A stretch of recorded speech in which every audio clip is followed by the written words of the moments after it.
الحياة لو فيلم هندي تبقى أحسن من حياتي، واما اموت برصاص في زندي ببقى في أحسن حالاتي يا اخواتي.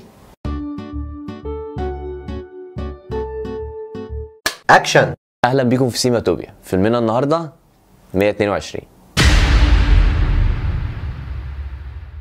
الى كل محبي الاثاره والتشويق، ما تدخلوش الفيلم ده. بهزر طبعا، لكن في شويه هنتات هنقول عليها قبل ما تدخلوا الفيلم لازم تكونوا عارفينها، وهنحاول نقولها من غير حرق احداث. بدايه الفيلم مشهد مطارده من نص الاحداث كعنصر تشويق ونبذه على اللي هنشوفه قدام، وبعدين يظهر البطلين الطيبين داوود وامينه في قصه حب لطيفه جدا ما بين شاب على قده وشابه بسيطه من الصم والبكم، يعني تقدر تقول بتتكلم على خفيف كده، والمفروض انهم متجوزين على ايد مأذون وانها حامل. كفايه حرق لحد كده؟ لا لسه حته. وعملوا حادثه وهنا بتبتدي المأساة.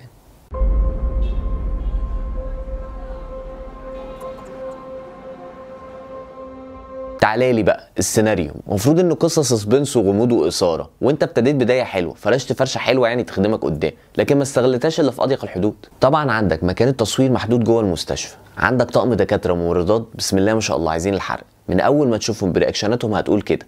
عندك مثلا ممرضه بتتكلم بالعين والحاجه، والدكتور اللي هو طارق لطفي ابتدى بدايه كويسه بملامح عاديه، لكن هوب مشهدين ثلاثه وبدا يعوج لنا وشه، حاجه كده شرم بتاع زمان ايام زكي رستم في خاتم سليمان. يبدا ظهور ضيوف الشرف اللي مش عايزين نحرقه، بس شخصياتهم هي دكتور، مسعف، مأمور الاسم، واحد بيساعد البطله، واخت البطل لو ما خانتنيش الذاكره. نصهم ملوش ريحه اللازمه، واي حد معدي في الشارع كان ممكن يأدي دوره. وفي دور مثلا زي المأمور لو شلته من الفيلم لا هيخس ولا يتأثر ببصلايه. اتفضل اركب معانا. نروح فين يا فندم؟ النقط.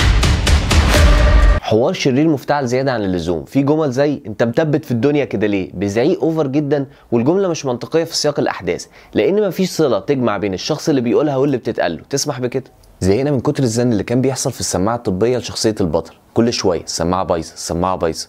طب وبعدين استفدنا ايه؟ يعني لو عرفنا انها بايظه مره واحده ايه المشكله؟ خد بقى عندك هري اكشن هندي قديم من هنا لحد السنه اللي جايه، لا السنه اللي بعدها كمان. يا نهار ابيض، انا وصلت لدرجه اني بقول لصاحبي تخيل بقى لو حصل كذا، اللي هو مستحيل في عالم الفيزيقا والميتافيزيقا، وفعلا حصل، كنت هتشل الصراحه. ومثل تاني برضو انك ممكن تاخد حقنه بنج كلي وتقوم عادي وتمسك سلاح وتضرب بيه، كل شيء متاح. وكمان البطله الحامل ما شاء الله عملت 3 حوادث بالعربيه، اتضربت على راسها، فضلت تجري وخدت حقنه مخدر، وكل ده ومفيش اي حاجه اثرت على الحمل، دي حتى ما مسكتش بطنها عشان تحسسنا انها قلقانه على الجنين. امهات اخر زمن صحيح.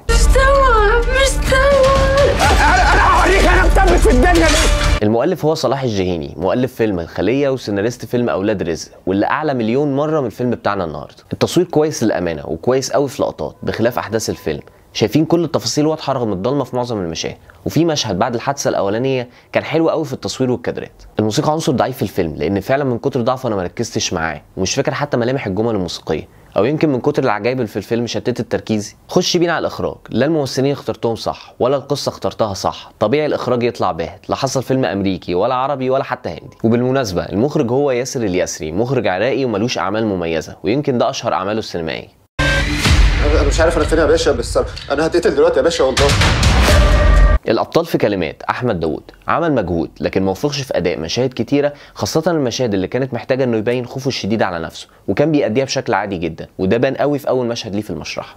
امينه خليل عاديه وعندها نفس مشكله احمد داوود في بعض المشاهد، واجتهدت في دور الصماء لكن ما طلعش بالمستوى المطلوب. طارق لطفي طبيب الشرير، طبعا انتم متوقعين هقول ايه عن دوره بسبب اللي قلته قبل كده عن الجمل الحواريه الشريره بتاعته وطريقه ادائه الاوفر. وتقييمي للفيلم هو 4 من 10، ويمكن حد يختلف معايا لانه شايفه محاولة جديدة لعمل تجربة مختلفة وتقليد للافلام الاثارة الاجنبي، لكن في رأيي ان عيوب الفيلم هنا مش في الامكانيات المتوفرة ليه، لكن عيوبه في كتابته وفي عناصر تانية ممكن تظبطها، واللي خليته تقليد اجوف لنوع الافلام اللي بيحاول يقلدها. انا مش عارف انتوا ليه مش مثبتين في الشير واللايك والسبسكرايب، وما بتتفرجوش على بقية الفيديوهات، وبتسيبوش رأيكم في الكومنتات. معلش نسيت خالص كله. استنى بس خلص 30 بقى دي الفيصل فينال. 30 الابطال في كلمات احمد داوود نسيت والله الجمله كلها. خلاص احنا خلاص امينه خليل. لا بامانه 31. استنى عمل مجهود